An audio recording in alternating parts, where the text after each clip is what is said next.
de Dieu, recevez nos salutations dans le précieux et glorieux nom de Jésus-Christ. Que la grâce et la paix de Dieu restent et demeurent avec chacun de vous et que, en cette situation difficile que le monde traverse, le Saint-Esprit et la grâce de Dieu vous soient multipliés abondamment dans le précieux et glorieux nom de Jésus-Christ.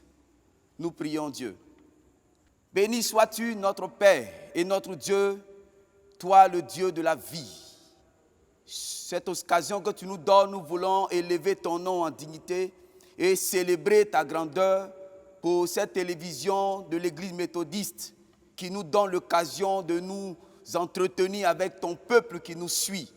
Nous voulons te recommander ce temps et prier que ton esprit se révèle à nous, car la Bible dit que c'est la révélation de tes paroles qui éclaire et elle donne de l'intelligence aux simples. Donne-nous, Seigneur, d'avoir le cœur disposé pour recevoir cette parole qui va encourager la foi de quelqu'un et qui va nous permettre, Seigneur, tous deux d'être motivés, Seigneur, à avancer dans notre marche avec toi. Et que cette parole produise en nous la foi et que notre foi produise un miracle. C'est au nom suprême et glorieux de Jésus-Christ que nous avons prié. Amen. Chers frères et sœurs, pour l'occasion que la télévision méthodiste nous donne de nous entretenir, je voudrais vous proposer le thème suivant: glorifier Dieu en toutes circonstances. Et ce thème est tiré d'un texte de Luc chapitre 7, le verset 16.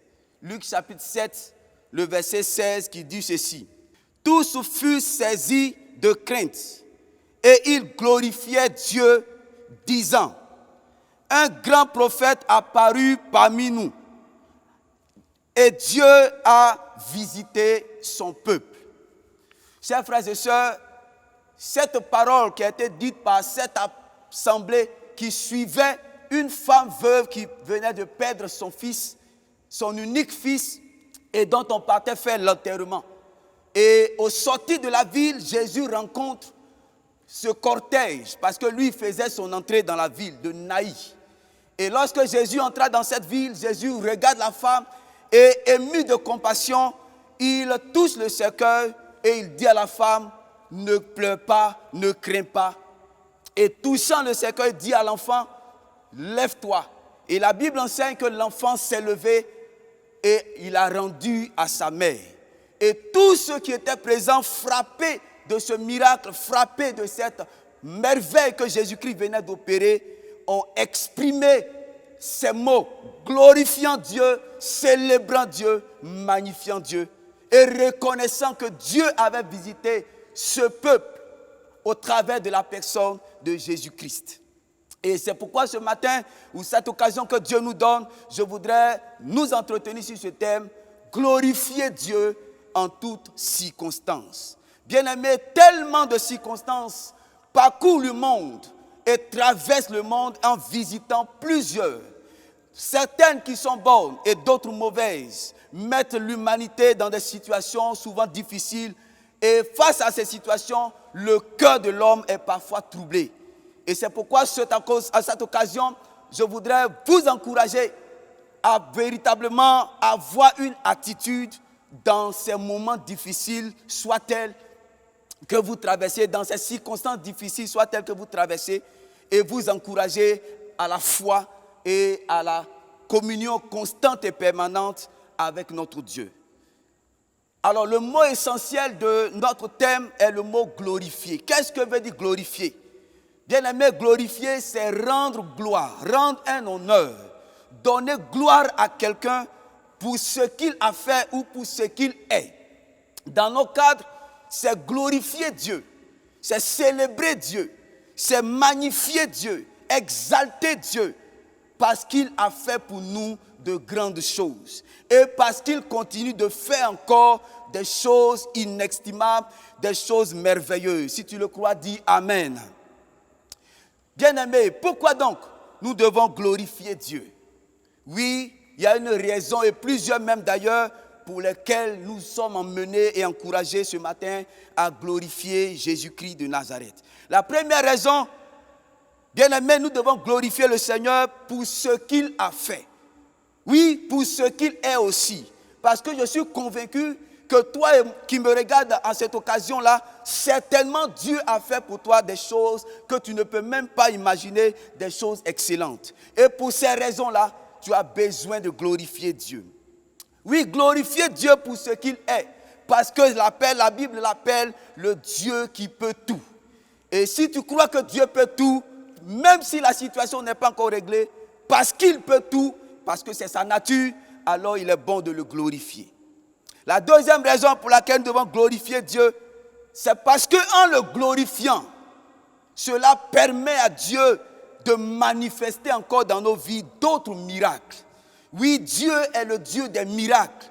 Dieu n'a pas changé et le fait de le glorifier l'emmène à réaliser que toi, il peut compter sur toi, alors il peut produire encore d'autres miracles. Bien-aimé, la troisième raison, c'est que Dieu est digne d'être glorifié. Nous pouvons voir cette référence dans Apocalypse chapitre 4, dans le verset 11 qui dit ceci. Tu es digne, notre Seigneur et notre Dieu, de recevoir la gloire et l'honneur et la puissance, car tu as créé toutes choses et c'est par ta volonté qu'elles existent et qu'elles ont été créées. Alléluia. La quatrième raison pour laquelle nous sommes emmenés, encouragés à glorifier Dieu, en réalité, bien-aimés, c'est la raison de notre existence. Oui, nous existons, c'est pour glorifier Dieu. C'est pourquoi le psalmiste l'a déclaré dans le psaume 146, le verset 2, en disant ceci. Je louerai l'Éternel tant que je vivrai. Je célébrerai son nom, le nom de mon Dieu, tant que j'existerai. Oui, le psalmiste déclare que tant qu'il existe, peu importe les circonstances, peu importe les événements qui se présentent à lui, sa raison de vivre, c'est Dieu. Et alors, il ne peut que le glorifier, il ne peut que le célébrer. Si tu le crois, dis encore Amen.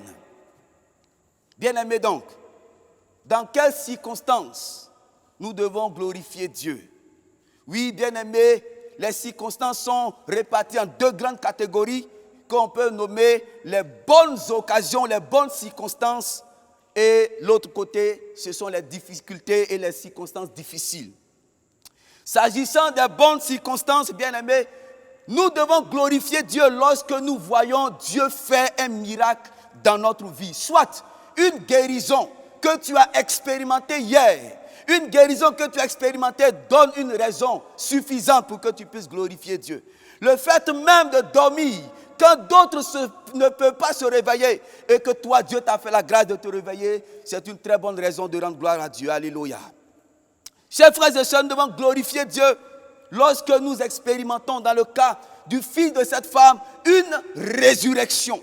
Résurrection tant spirituelle, résurrection financière, résurrection matérielle, quelle que soit la situation qui était morte dans ta vie et au travers de laquelle Dieu s'est glorifié. Bien-aimé, tu as besoin de le glorifier, tu as besoin de le célébrer parce qu'il fait encore des miracles et ne cesse de faire des miracles. Chers frères et sœurs, lorsque le paralytique dans Actes chapitre 3, Pierre et Jean ont prié pour lui et il a été guéri. La Bible dit qu'il est entré dans le temple en louant Dieu, en célébrant Dieu, parce qu'il avait expérimenté un miracle.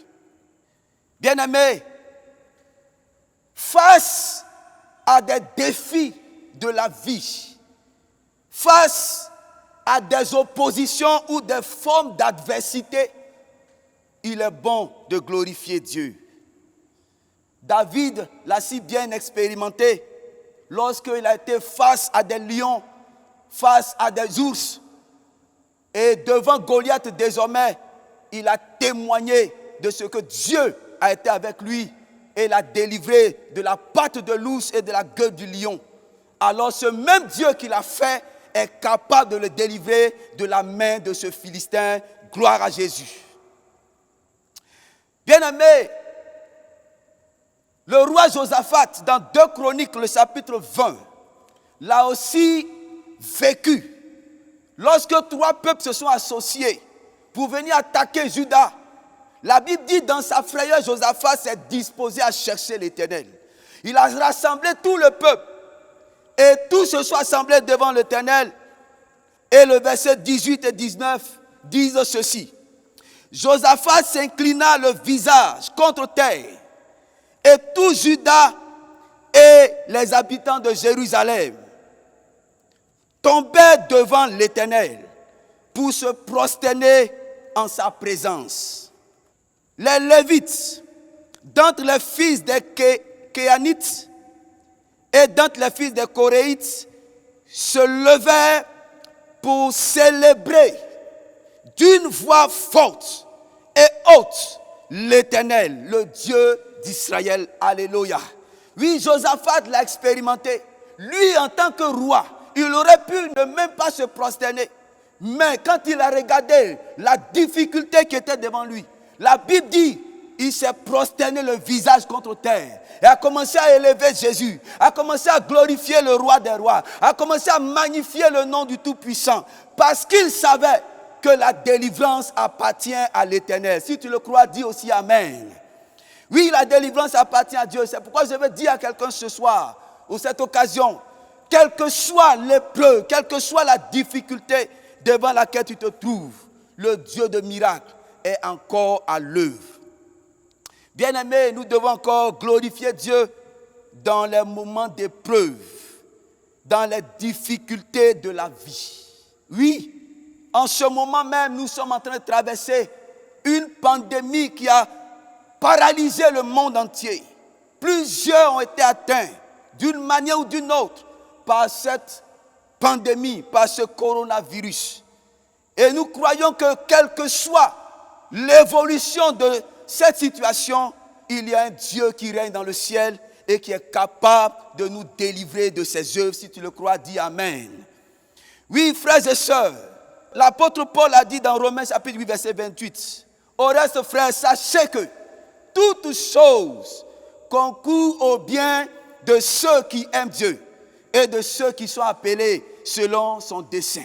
Quel que soit ce que tu vis, mon frère, quel que soit ce que tu vis, ma soeur, sache que ton adoration va déclencher ton miracle. Sache que le fait d'adorer Jésus, d'adorer le roi de gloire, cela va être une source de miracle et de délivrance pour toi. Et l'apôtre Paul a encore dit aux Philippiens, ne vous inquiétez de rien, mais en toutes choses, faites connaître à Dieu vos besoins, par des prières, des supplications, avec des actions de grâce. Oui, quel que soit le besoin que tu as, quel que soit le désir dans lequel tu te trouves, ton miracle se trouve dans l'action de grâce que tu vas rendre à Dieu bien avant même d'obtenir ce miracle-là. En réalité, il s'agit d'activer ta foi. Actes chapitre 16, le verset 25 et 26, lorsque Paul et Silas étaient en prison, dans cette prison, liés par des chaînes, ils ont commencé à élever Jésus. Ils ont commencé à adorer le roi de gloire. Ils ont commencé à glorifier l'Éternel. Et la Bible dit, pendant qu'ils chantaient, louaient, priaient Dieu, un tremblement a eu lieu dans la prison. Et les chaînes se sont ébranlées, les fondements de la prison se sont ébranlés, parce que le Dieu vivant est encore capable et il aime l'adoration. À cette occasion, je voudrais encourager quelqu'un, quel que soit ce que tu vis, quel que soit ce que tu traverses. Peut-être que d'une manière ou d'une autre, tu as été atteint par le Covid-19. Je veux te dire ce soir ou cette occasion, élève tes mains vers le ciel.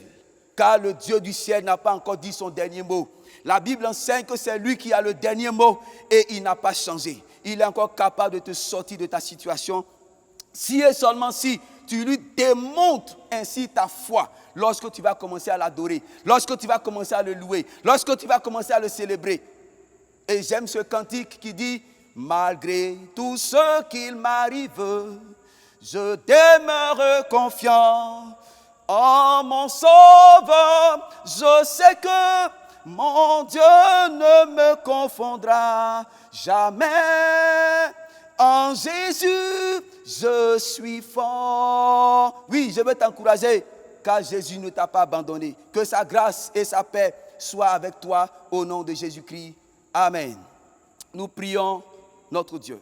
Béni sois-tu encore, le roi de gloire, pour ta parole que mes frères et mes sœurs qui m'écoutent viennent d'entendre. Parmi ces frères et sœurs, il y a des personnes que tu as délivrées des situations difficiles. Je veux élever ton nom pour leur vie. Je veux bénir ton nom encore pour ce que tu as fait.